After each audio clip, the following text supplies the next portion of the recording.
Video call আমি আর লাইকে করতেছি না, ডাবল পাইলে কোনো সমস্যা নাই।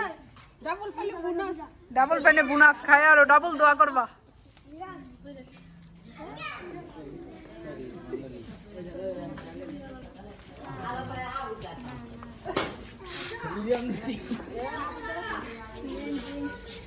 তোর বাইরে কো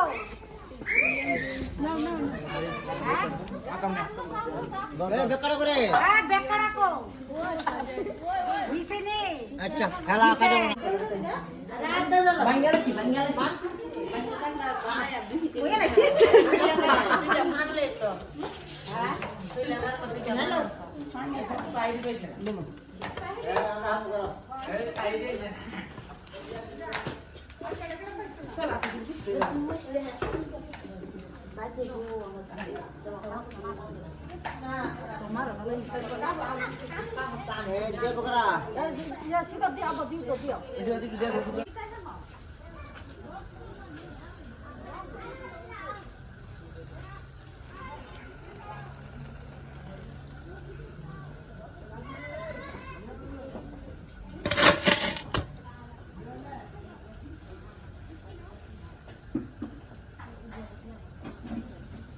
এই ভিডিওগুলো 5 বছর আগের, আমার বিয়ের সময় যখন পিঠা বানাইতেছিল বিয়ের জন্য।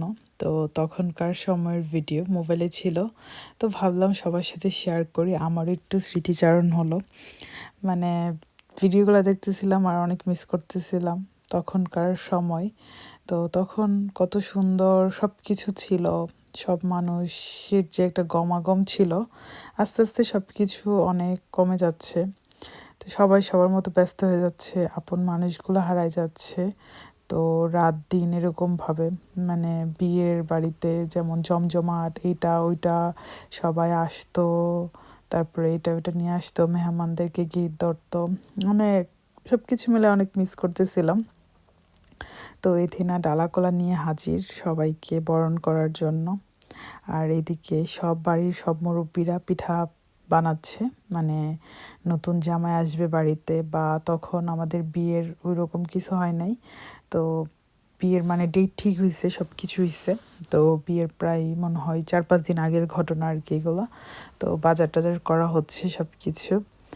আর মানে খুব সুন্দর, মানে গ্রামের এই দৃশ্যগুলো না অনেক ভাল লাগে। তো সবাই তো একসাথে গেছিলাম, লাকি আপু, খুকি আপু, আমরা সবাই।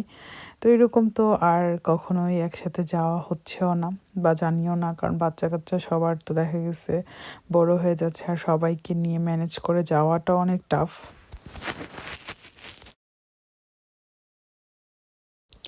একটা সময় এ বাড়িতে কত আনন্দ হতো, সব প্রিয় মানুষগুলোও ছিল, কিন্তু হঠাৎ করে আসলেই কত কিছু চেঞ্জ হয়ে গেছে। ভিডিওতে দেখলে মানে এখনো মনে হয় সব কিছু স্বপ্নের মতো। মানে এত বেশি খারাপ লাগে, অনেক বেশি কষ্ট লাগে। একটা জলজন্ত মানুষ, সব কিছু ঠিক ছিল, হঠাৎ করেই আসলে অনেক কিছু বদলে গেছে। অনেক বেশি মিস করি আব্বাকে, অনেক বেশি মায়া লাগে, অনেক কষ্ট লাগে। বাড়িতে আর যাওয়াই হয় না, তার জন্য দেখা যায় মানে বাড়িতে যাওয়ার পর মনে হয় যে না, আব্বার যে অনুপস্থিতিরই সবচেয়ে বেশি মানে খারাপ লাগে আব্বার জন্যই।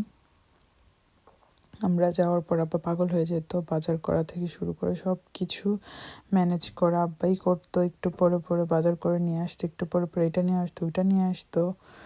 তো রাদিয়া, রুফি ওরা খুব খুশি, খুবই এনজয় করতেছে। ফিলিংস বোঝানো যাবে না, অনেক ভালো লাগতেছে। আর আমাদের বাড়ির বাচ্চাগুলো কিন্তু অনেক খুশি, সবাই একদম ঘুম থেকে উঠেই ঘুরে আইসা পড়বে আমাদের এখানে, সবাই খুব আনন্দ পায়। আর রুফি আর রাদিয়াকে, হ্যাঁ লাকি আপনি আসবে কালকে, আসবে সুমন ভাই, সবাই আসবে। সো এখানে আমরা অনেক আনন্দ করব, সবাই গেট টুগেদার, হ্যাঁ আমাদের ফ্যামিলি গেট টুগেদার। অবশ্য 2018-এও করা হয়েছিল। আমরা যখন আসি তখনই একটা বিশাল বড় একটা গরু জবাই করে গেট টুগেদার করি, প্যান্ডেল করে করব, প্যান্ডেল সাজাই, তারপর এই যে সবকিছু হচ্ছে, হ্যাঁ হচ্ছে অলরেডি। সবাই অনেকদিন লাইটিং করবে সবাই মিলে, কারণ রুফি রাদিয়া ওরা এগুলা খুব পছন্দ করে, যার জন্য ইউকে তে তো আর এগুলার সুযোগ নেই, তার জন্য খুব কেউ বাংলাদেশে এসে প্রত্যেকবার করে আসি তখনই। আর সবচেয়ে বড় কথা হচ্ছে আমাদের আত্মীয় স্বজনরা তো মানে এভাবে কারোর সাথে দেখা হয় না, সবার বাসায় যায়াও দেখা করা পসিবল না। সেজন্য সবাইকে ইনভাইট করে ফেলি একসাথে, তো সবাই চলে আসে হ্যাঁ, আর একটা গেট টুগেদার করে ফেলি আর কি আমরা। আর এবার লাকি আপু আসা উপলক্ষে স্পেশাল গেট টুগেদার, কারণ আপুর সাথে হয় খুকি আপু আসলে লাকি আপু আসে না, আর লাকি আপু আসলে খুকি আপু আসে না। 5 বোন অনেক বছর পরে একসাথে। হ্যাঁ, তার জন্য ফ্যামিলি গেট টুগেদারটা এবার ইনশাল্লাহ আরো সুন্দর হবে। আর লাকি আপু যেহেতু আসতেছে, আপনি খুব এক্সাইটেড, আপনি বলতেছে আমার সময় কাটতেছে না, আমি কখন আসব। আর রুফি, রাদিয়া সে হ্যালো। আশা করছি আপনারাও এনজয় করবেন আমাদের এই গ্রামের ব্লগগুলো। কি এটা কি ভয় পায় না রাদিয়া? না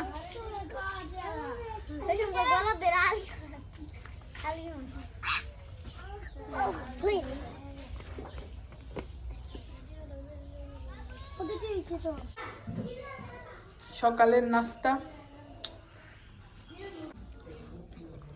আটার রুটি আর গরুর মাংস, চিকেন, আর এদিকে রাজহাঁস। বিচার হইতাছে। birthday to you. ধরো দিয়ে যাচ্ছে, এটা ভিতরে ওই দিক।